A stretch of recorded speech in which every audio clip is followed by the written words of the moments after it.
Hello there and welcome to Midday Brief with me, Kamini Nyamani Amano. Up ahead, the Electricity Company of Ghana and the Volta River Authority will explain why power supply has become so erratic. Aside the load shedding timetable we already know. Now we will cross over live to Tamale and find out how people are gearing up for this evening's IEA presidential debate. Now the World Trade Organization suggests entrepreneurs in Africa should be given larger markets to enable multilateral trading systems on the continent. And on the alleged comments by Pastor Mensa Otey on our education system, a press release by the ICGC says the tape was pieced together. We'll find out more on that. I'll be right back.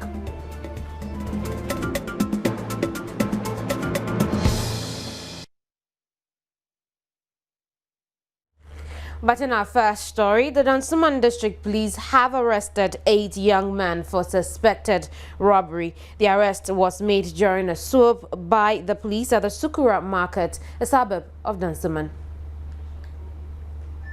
4:30 a.m. on Thursday, 25th October, the Dansoman District Police carried out a swoop following a tip-off at the Sukura Market in Dansoman, during which 8 young men were arrested. Of late we've been experiencing a residential armed robbery.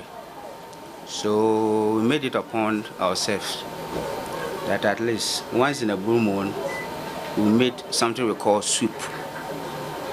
That we round up suspected criminals up for some time, then we go on by screening them. Those who found anything incriminating, we put them before court. Based on that, on 25th of this very month, we did similar thing at Sukura. The suspects are 19-year-old Burkinabe Raman Seidu, 17-year-old Nigerian Idris Gariba, 17-year-old Ibrahim Shaibu, 19-year-old Beninois Salifu Bawa, 18-year-old Yaya Nash, Maxwell Agbele, 23 years, 14-year-old Jude Akanda, and James Mensa, 19 years old. We are being surrounded by a lot of different tribes. We have both the Gans, the Hausas, Nigerians, what have you, all combined. When you get a community of that nature, you get different characters. You get very, very different characters. So actually, our message is that the public should help us. This very one is not the magic of the police. It's with the assistance of the community. The District Crime Officer DSP Christopher Usu called on the general public to cooperate with the police in order to flush out all criminals in their communities.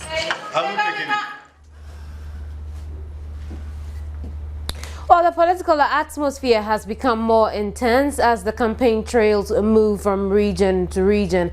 It appears people have forgotten about the rains and how it affects many communities. But for people of Oblogo, the elections cannot occupy their minds because they have issues begging for answers. Most of these problems come when there is heavy downpour, and now that we seem to be hitting that season, people of the community are worried. Oblogo, a town near Waja, easily comes to mind at the mention of landfill site. There have been many reports over the years on effects the site has had on the community. As soon as the main landfill was covered with sand, another was created. This new one is situated right in the center of these houses. When it rains, the garbage is washed down to the school down the road, which causes authorities to close the school anytime it rains. The stench that comes from the rain is that bad. Where then are those who used to spray landfill sites regularly to reduce the bad odor? Residents who spoke to Joy News attribute the presence of the huge open stench overflowing with garbage to the outbreak of malaria in the community and other dangerous diseases that comes as a result of uncovered mills. Face a lot of problems over here, especially the smell, the odor. Yeah, sometimes when it rains like this, you don't have a good smell at all. You come out early in the morning, you wouldn't like to come out of your room. You see some of the waste when it rains, it washes the waste downside of the community. So you come out to see particles of rubbers, paper, sticks, and around. And you may not even want to sight them. It is very bad. nkwala wa ha esa na ye mma yisuro ma wo efi so school ye wa ha na ye mma no ko etumi free akota ho sa na ya pon school fu na nkwala no kura ye mma no no che se ye gina na yisuro so mo mre fie po ma ye yisuro enti ye sra aban on me hwe bola na ye wa ha no ma ye na amaye mma ko school na yakoma to ye yem and kwari ni so do ya na ene ye bre papa e bon papa na in fact wonam ho kura sabe ya beti matrako atwe worobes ne de ni nyina ba yesa wo ye ho hwi ya nyi no kwari ne mu ntontom a de ba no de anyasam keto akura papa san ntontom no titiri ni de malaria no timema wo ho we yare sa e ba pa mumta yare. A visit to the community also revealed that the roads leading to the landfill sites are in bad shape due to erosion. However, for these fowls, the landfill site is a place to eat and go big for Christmas. The assemblyman of the community acknowledges the serious effects of this landfill site and tells us what he has been trying to do. It's very, very, very amusing because it has been affecting all the my community. Mosquitoes, even though the government have, was able to supply us a mosquito net, but yet still, it hasn't been solved. They are recapping the other place, but yet still they have not finished. I want to do it to see the mayor about that, and I apply for a container to be recapped. Even though this big truck have stopped disposing rubbish at the site, people in the neighborhood cannot stop dumping refuse here because, surprisingly, they have no other place or rubbish containers to empty their trash cans. Now, the new Patriotic Party is promising to increase NHRS coverage to 18 million Ghanaians by the first term in office if they win the December elections. NPP ranking member on health, Dr. Richard Anane, made this disclosure on the maiden edition of Manifesto Digest, a joint news election headquarters program which gauges the election promises as bare as they are and market against the records and subject them to a truth test. The Chief Executive Officer of the National Health Insurance Authority, Sylvester Mensa, who was also on the show, said the NDC would hold a stakeholder meeting aimed at facilitating the one-term premium promised Ghanaians. In the run-up to the 2008 elections, the NDC promised to implement a one-term NHIS premium when pushed by host Jennifer Jane Asante to concede that the NDC had failed on its one-term premium promise. Sylvester Mensa refused to concede and said the one-term premium faced challenges, which does not mean government has no intention of honoring its promises. This is what you're going to do in the next 4 years, should you get them? This is what we have done to improve the system. So what I'm saying is that, and beyond that, we also undertook methodology and data validation checks, which revealed that the method used in calculating active membership in the past under Dr. Anane's regime was flawed, Dr. Anane. So we now had to review this so as to get a method consistent with international best practice. Okay. And these are all very important and fundamental changes. If you look at the CPP manifesto, it talks about an integrated system. We are coming to that. But it's important we say that because at the end of the day, you can look at these things and say that, oh, we have the financial sustainability year to 2012, and therefore, of course, the funds will be coming down. But the fact of the matter is that nowhere do we appear to be looking at the burden of disease and analyzing and critically tackling and reducing the burden of disease. So many countries have been practicing it. The only country that attempted to do the one time was Australia. And indeed, when they started, they found that it was not workable, and they abandoned it. I drew attention of government to this. I also drew attention to government to the fact that, yes, what you're talking about may not really be a one-time premium, because a one-time premium requires some actuarial study to determine how much in your lifetime you are going to pay. And that will be out of reach of most Ghanaians. So I said, no, I think what you're talking about is the NHS of the UK and so many of these European countries. So why don't you look at yourself much more properly, and then come out clearly for people to understand. With a few weeks to this year's election, it is obvious the NDC might have to change its position on the one-term premium. But Sylvester Mensa would not be drawn into such debates, as he insisted a decision would be taken after the stakeholders' meeting. The CPP Shadow Minister for Health, Professor Ajimambedu Akosa, advocated compulsory NHIS premium for every citizen in the country. Manifesto Digest is a weekly election headquarters program which airs every Sunday at 6:30 p.m. on Joy News on Multi TV. So Manifesto Digest is on Joy News every Sunday at 6:30 p.m. But let's move on to some other stories, especially this one has gone viral, you could say so.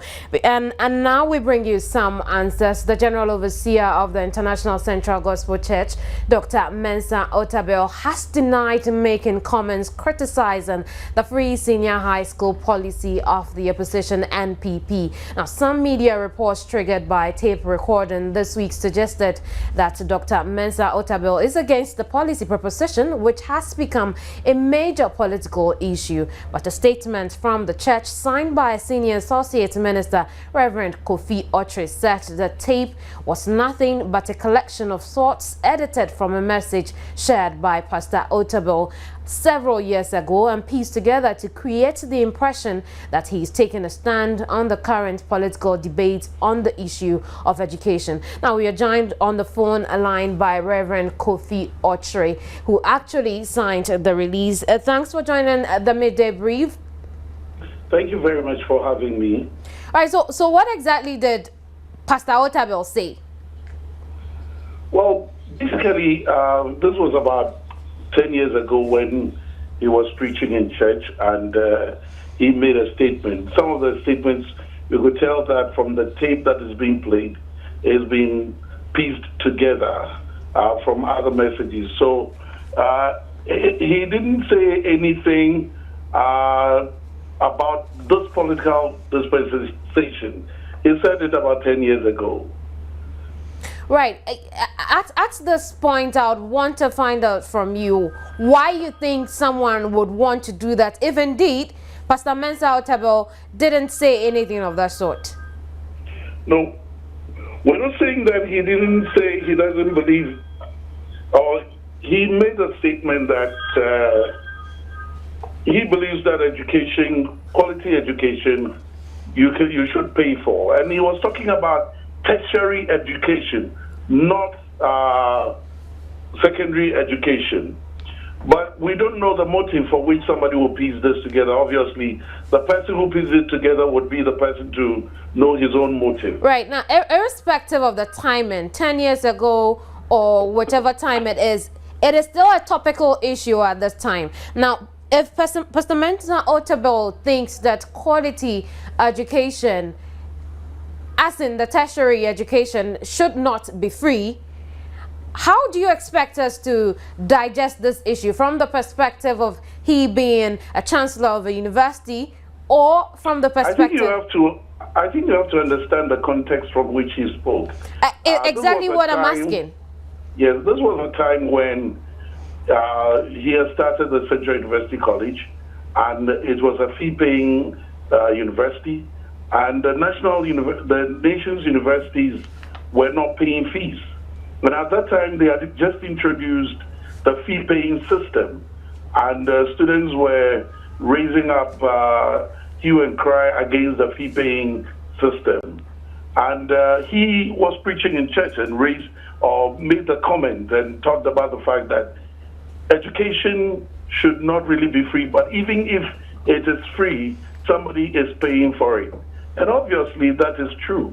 And that was a position he held. And he believes that anything free, and obviously every one of us believes that anything free is always paid for by somebody. Right. So if at this point we are able to tell, we are able to cost this, say a politician comes out and is able to cost this, and how we are going to get the money and how this could help the society, should we still stand by this, as education cannot be free, especially tertiary education? Well, he didn't say it in regards to a political statement. Absolutely. But what I'm trying to say now is at this point, it is a topical issue. Now, this is something that has come up before. And yes, indeed, he said tertiary education shouldn't be free.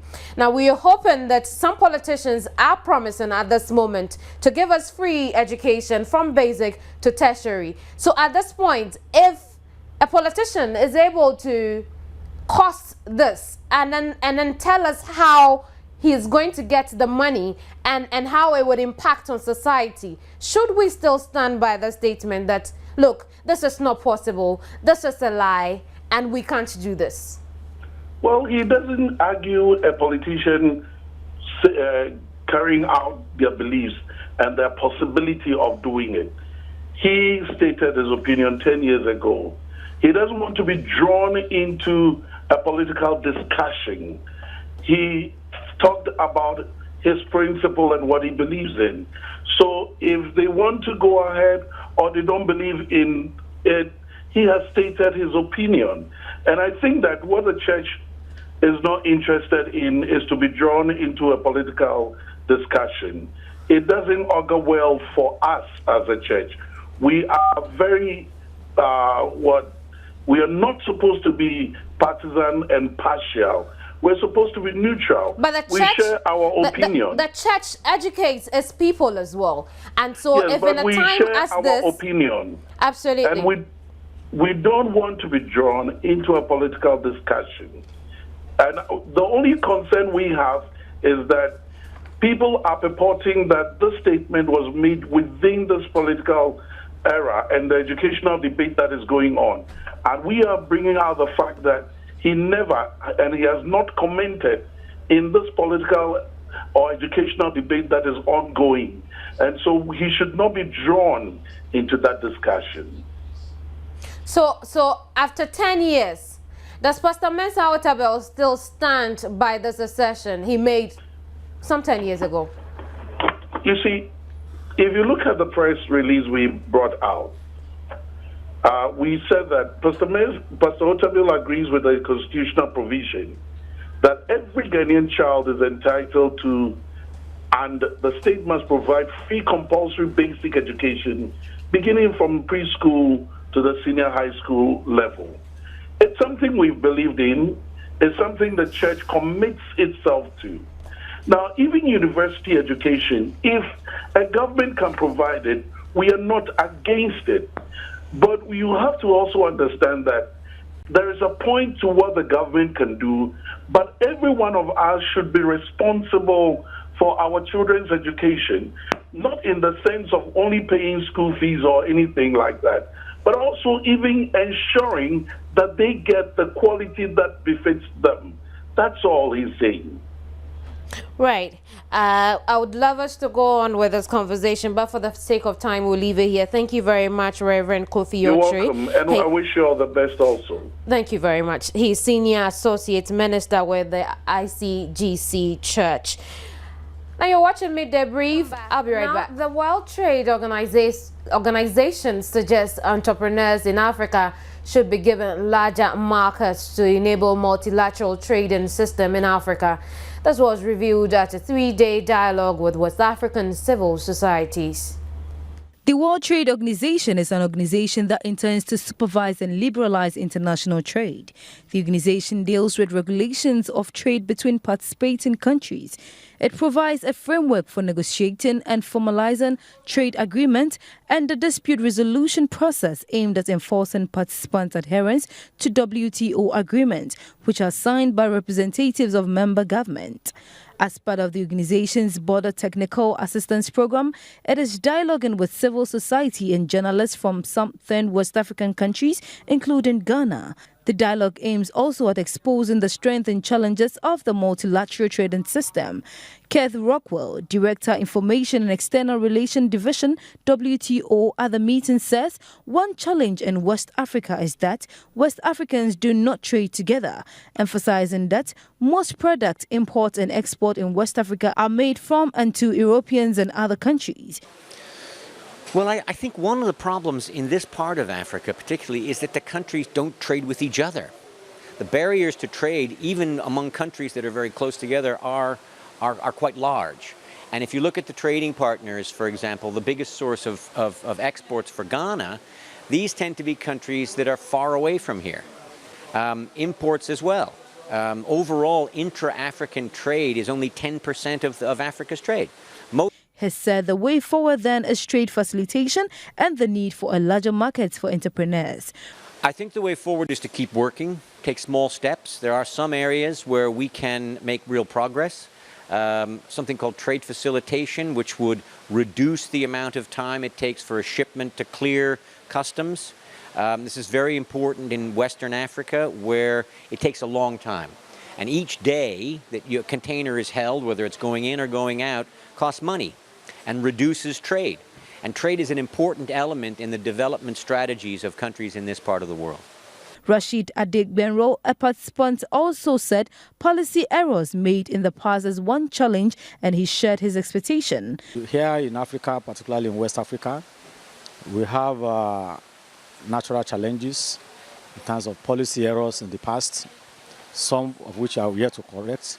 Infrastructure is extremely weak, and these are basic components that add up to the cost of doing business, either in the service or manufacturing or agricultural sector. Unless and until such issues are resolved, negotiation on multilateral platforms will only add to the problems. Stakeholders hope that the 3-day dialogue would be a step to strengthen multilateral trading system. Now, businesses that have failed to meet their tax obligations in the past will from next year be given pardon to come forward and make the necessary payments without penalties. This follows the passage of the Internal Revenue Amnesty Bill by Parliament yesterday to give the necessary legal backing to this provision. Persons and businesses who have failed to file their tax returns on time have in the past been slapped with fines and interest payments.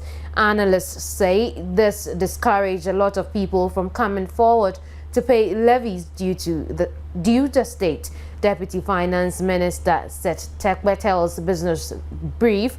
This should give tax evaders an opportunity to start afresh in fulfilling their tax obligation. Now, government is in 2007 embarked on similar move, which saw a lot of businesses come forward to make taxes they had evaded.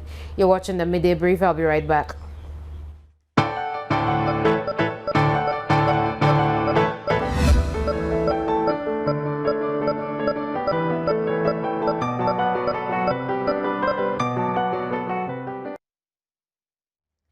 Now, in Wellness Today, a study has shown that women have gone through several abortions. Women who have gone through several abortions are likely to experience preterm births. The study showed that women were 3 times more likely to have extreme premature babies if they have had 3 or more abortions. The study showed there would be 3 babies born before 28 weeks for every 1,000 women who had never had an abortion, 4 per 1,000 who had had 1 abortion, 6 in those who had had 2 abortions, and 11 if the woman had had 3 or more abortions. With the way the study was designed, the researchers cannot certainly say that abortions result in premature births, but have spotted a link between the two. However, they suggest that surgical abortions could increase the risk of infection, which could affect future pregnancies. Premature labor is one of the problems in pregnancy, with babies born prematurely likely to develop long-term effects right after birth. Preterm birth or premature delivery is said to be one of the leading causes of newborn deaths after pneumonia. Premature birth occurs between 28 to 37 weeks of gestation, and most babies born as preterm are not able to survive. Causes of preterm birth may not be readily known in many situations. However, a number of factors such as stress, depression, maternal infection, and teenage pregnancy have been associated with the early arrival of babies. There aren't any well-known causes, but people believe that, for instance, in pregnant women that have some level of stress, it can be one of their, can be one of the factors that can trigger a preterm delivery. Sometimes also when there's an infection during the pregnancy, it can also precipitate this early delivery in the, what do you call it, in the mother. Then sometimes to pregnancies that transpire with some level of what we call hypertension. Either the mother had hypertension before getting pregnant that led to a preterm delivery, or in the process of the pregnancy, a mother can develop hypertension, and then that can also be one of the causes. Preterm births are linked to higher risks of infections and hypothermia. But the more earlier you come before the 7 week, the likelihood that you would miss some of the formation of some of the vital organs. So, for instance, if you are delivered, let's say by the 28th week, for instance, the likelihood that you have respiratory problems is greater. The likelihood that you may not control your temperature is greater. The likelihood that you'll be prone to various infections is greater. The likelihood that you may develop the jaundice is greater. The likelihood that you may have problems in feeding is greater. And so the earlier you are born, the worse your situation. Premature babies can easily suffer growth disorders, mental health conditions, and some disabilities. Dr. Boahin therefore advised pregnant women to be mindful of their stress levels. He also will encourage increased adolescent health education. Even though some efforts have been made to reduce the rate of neonatal morbidity and infant mortality in Ghana, extra equipment and infrastructural development would ease congestion and increase survival rates.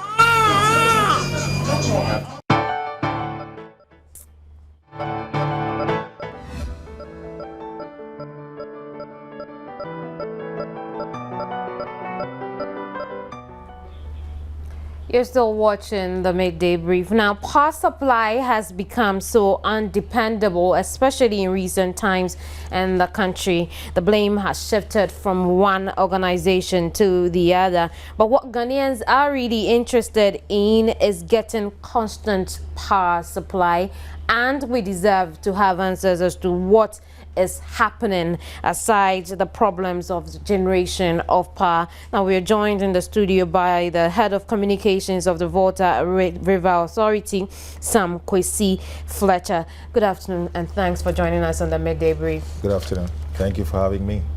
Right. What is the problem? The problem is that we currently are not able to meet our energy demands due to shortage of gas, and for which reason a thermal plant in Tema, belonging to an independent power producer, is not able to produce power. That's a shortfall of about 200 megawatts of power, and therefore that is the reason why we're having the current shortage. Right. Earlier we spoke to the ECD, we spoke to the Public Relations Officer, Gloria Giasechi. I am going to have us watch the soundbite, and then we'll come back to the studio and talk more about power generation in the country. Let's take a look at that video. I would first like to tell you that this load shedding started because of a generation problem. You know, VRA is in charge of generation. Unfortunately, there was this accident with a gas pipeline. I hear a ship went and crashed something somewhere, and it affected generation. So the generation was drastically reduced. And when it's reduced, you know, they pass it on to transmission, which is gridco, and then we collect it at the end, distribution, and give to the public, the industries and the residential places. So this is what brought about the load shedding, the accident at the gas pipeline. What is happening is that sometimes we are asked to put more people off. We call it dropping more load. That is difficult to announce. So you might find that you are in a certain group, and then instead of coming on at a certain time, a few hours will be added. Maybe you are supposed to come on at 6 p.m. and you find that you are not on till 8 or 9. That means there is some emergency happening where generation is concerned. So faults also occur in the system from our side, and that brings about some inconveniences. So we've appealed to the public and told them to let us know if you are on load shedding and you are supposed to come on at a certain time and you feel that there's something wrong somewhere because you haven't, the whole day you are still off. We have a telephone number, and I would like to give it out today. Okay. Yeah, the number is 0299 3800 8-2. Yeah. But how often do you change the load shedding schedule? Right, that is another challenge we noticed. We noticed that the public, some of them were using old schedules. So the August schedule, some people were using it in September. So we change it every month. But what we've done now, if you look in the papers, for October, from about the middle of October, although we had already published one, we published one from the middle of October and put it very boldly, October load shedding, in practically almost all the newspapers you can think of, yes, to explain that this is strictly for October. So if the November one is coming on, we'll put it again, November load shedding. But like I said, there is a light at the end of the tunnel. We hope for everybody's sake, including ours, because it's very stressful. Now, why is that each time the lights goes off, people are playing the blame game? Someone will say it's ECG, others will say Gridco, others will say VRE. Why is it so? It shouldn't be so. We are 3 utilities. We have the Volta River Authority, which is the VRE. I always talk about a chain, a supply chain. So we have VRE, then in the middle is the transmission company called Gridco, or the Ghana Grid Company. So when VRE generates power, it passes it through the transmission company. And then it comes to the distribution company, that is the ECG. And we send the power to the public. So this is what is happening. So if there is any shortfall in generation, naturally, there can be no transmission and there will be no distribution. So there is really no blame game as such, but we have to understand the role everybody is playing. Like I said, this problem unfortunately started as a result of the gas pipeline. And so it brought about a shortage of gas. But you know that to produce generation is several things. There's a mix of thermal and gas, and then the Akosombo Dam and so on. So this is the situation as it stands. But what we should understand is that even with generation, somewhere in the middle in transmission, something can even go wrong, even when there's generation, and it might affect transmission. Or when we get to the distribution, and like I told you, we have faults in the system too. So that too might create a problem. But there shouldn't be any conflict, actually. It's a matter of understanding the role every utility is playing, because we complement each other.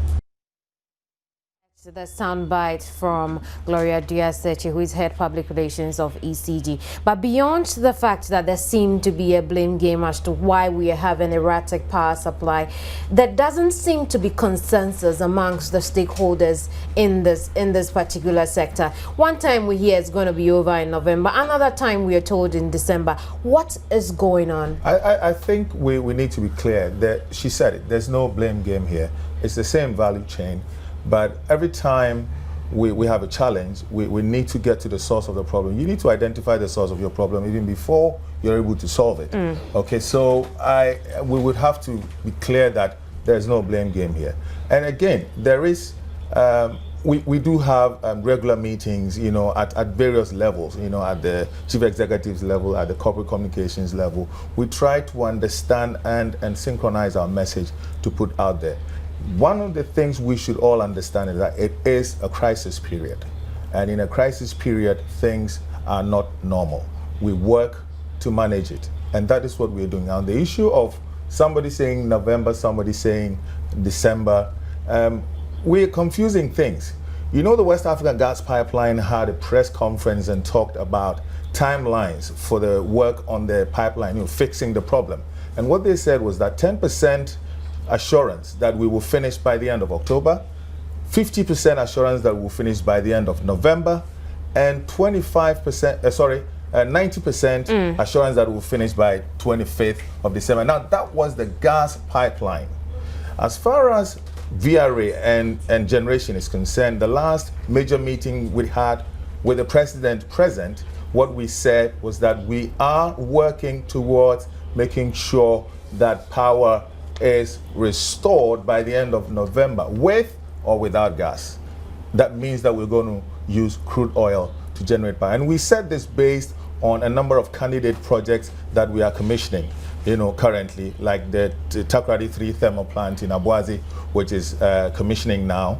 and the Senate plant in Tema, Right. which is also commissioning, and the possibility of bringing up a steam turbine somewhere next week to give us some power. So what major strides have we made as a country in solving the problem since the beginning of the crisis? Since the beginning of the crisis, you have to understand, the crisis started at a time when we were shedding about 400 megawatts of power. In Takrady, we had a number of maintenance work going on. We sped those up to bring up about 200 megawatts of power. And we haven't stopped there. We're still working. And until somewhere a few days ago when we had some challenges, we were actually shedding about 200 to 200 megawatts. So a deficit of 400 megawatts had been brought down to 200 megawatts. And of course, because of the absence of Asogli, there's always that deficit of 200 megawatts. What we're doing is we have a steam turbine that has not worked for over a year or two. Now we're working to bring it up, and in the next couple of days, maybe by the end of the week, the steam turbine will be up and will give us an initial 50 megawatts of power. And we are also, like I said, we're hoping that by mid-November thereabout, our T3 project will also come up with about 130 megawatts. And then the Senate plant, if everything goes well as far as crude oil is concerned, will also, before the end of November, give us another 100 megawatts of power. That alone, takes off the deficit. Are those the alternatives of power generation? Those are the ones we are counting on now, with or without gas, because those can work on crude oil. But how are we dealing with expensive crude oil? Well, that is a whole different matter. Currently, VRA is not asking. Is it? Because without the crude, we can't have the power. Well, what I mean by a different matter is the expensive, because somebody has asked, are we asking people to pay for it? That's not what we're doing now. VRA is getting the crude oil and working with it. When it comes to pay, in terms of tariffs and all that, that is also arranged at a different level. But we're getting it, and we are not billing anybody for it. Is there something you stakeholders in the electricity generation and distribution sector are not telling us? I'll tell you why I'm asking that. Okay. I spoke to you earlier and then you said, sometimes we just can't help it. If we don't put it off, then the whole system will probably have to go off. No. What are you not saying to us? What it means is that if you don't shed load, you risk system collapse. And what it means is that the whole power system goes down, the whole country goes into darkness, and that's the reason why we shed load. Otherwise, we'll all go off, which is better. Some people to go off so we have some power, so it's technical, honestly. But at this point, what probably many people don't know is that this country is running without a reserve, and that is our problem. We don't have a reserve. And the other thing is that our energy demand grows 10% a year. What it means is that every year we should be able to add 200 megawatts of power to our capacity. Right. And if we are not able to do that, then we can't have a reserve to run on. There are real issues, realities that we need to understand. And I don't think VRA is in VRA's interest to take off power when there is. Because that is what keeps us in business, you understand? I mean, we sell power to make money. So why would we say, okay, today I'm opening my shop, but I'm not selling to anybody? We can't also deny the fact that the load shedding has been intensified, which means that we're having more problems. Because measures we're still in a crisis period. That's what I meant. Whatever measures has been put in place are probably not yielding or yielding very little. No, and so it makes me worry as a consumer. Perhaps we are getting to the stage of never expect power always.